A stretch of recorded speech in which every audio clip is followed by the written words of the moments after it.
Zij advertenties doen op TikTok nou. Dan zie je het van mij niet bro. Iwers rond de lijn is hij niet helemaal uit de soort nie. Away. Dis amper soos die skarrel views. Ja, dis karel, nie views nie. Dis karel geel. Skarrel geel, ja. Gebruik van jou mense. Geel. Nadat sy aan mekaar sê, hier kom ons hier vir ander goed doen, hier is net straight content en fun. Sy maak dan nog van het 'n business platform. Ja. Wat nou nou? Dus ek wil like ek post op YouTube because ek weet nee, daar word ze betaal vir jou views. Daar hoef ze nie te skarrel. Sien jy?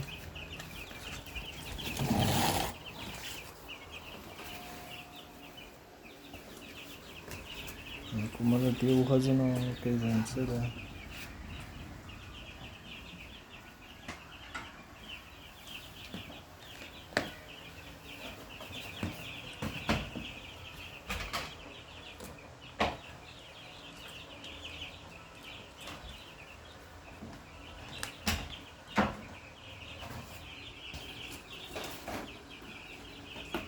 Middle feet. Nothing but middle feet. Ja man. Wat het dan? Hoekom man? Dus, daar ons baie views maak. Hulle gee weer ons. Awe? Awe, goeie. Daai is basically adverteer wat jy nou gemaak. Advertising, free advertising.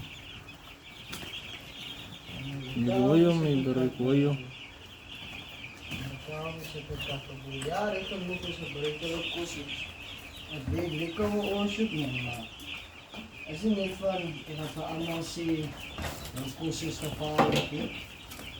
Nee papa, is